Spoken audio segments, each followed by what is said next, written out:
Magandang gabi sa ating lahat.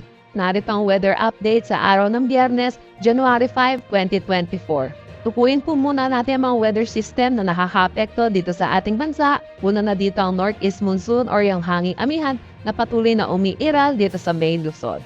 Yung easterlies naman natin or yung mainit na hangin na nanggagaling sa dagat Pasipiko ay patuloy na umiiral dito sa Palawan, western section ng Visayas, pati na rin sa habuan ng Mindanao. Dahil sa northeast monsoon which is malamig na hangin at easterlies mainit na hangin, yung salubungan nito ay nagre-resulta sa tinatawag nating shear line.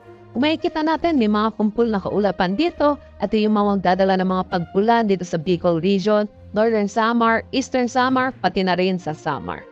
Samantala, dahil sa northeast monsoon or hanging amihan, asahan natin na makakaranas ng maulap na panahon na may mga pagpulan dito sa Cagayan Valley, Apayao, Kalinga, Mountain Province, Ifugao, Aurora, pati na rin sa May Quezon. Samantala dahil sa northeast monsoon pa rin, asahan natin dito sa Metro Manila at ang lalabing bahagi ng Luzon, makakaranas tayo ng bahagya hanggang sa maulap na papawirin na may mga pulo-pulo may hinang pagpulan. Para naman sa nalalabing bahagi ng ating bansa ay asahan natin na magiging maaliwalas naman ng panahon na may mga tsansa pa rin ng localized thunderstorm lalo na sa hapon at sa gabi.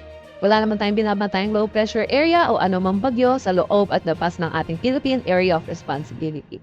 Para naman sa magiging panahon natin bukas sa ating bansa, asahan natin malaking bahagi pa rin ng Luzon ang makaka-apekto ang northeast monsoon.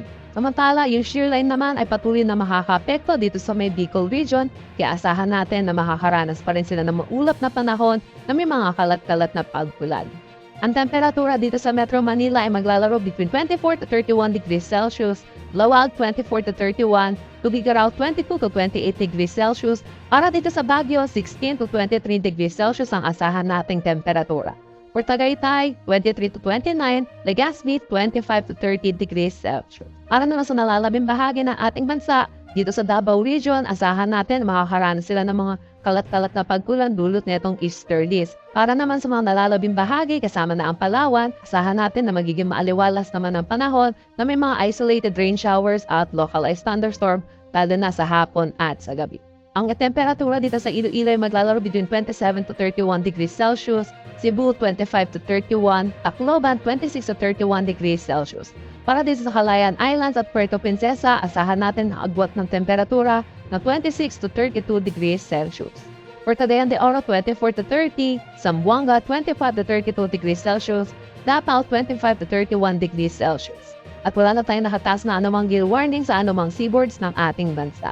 Para naman sa magiging panahon natin sa susunod na 3 araw sa mga piling syudad ng ating bansa, dito sa Metro Manila hanggang sa araw ng translasyon, asahan natin na makakaranas tayo ng bahagya hanggang sa maulap na papawirin na may mga pulo-pulo mahihin ng pagkulad dulot pa rin ang northeast monsoon.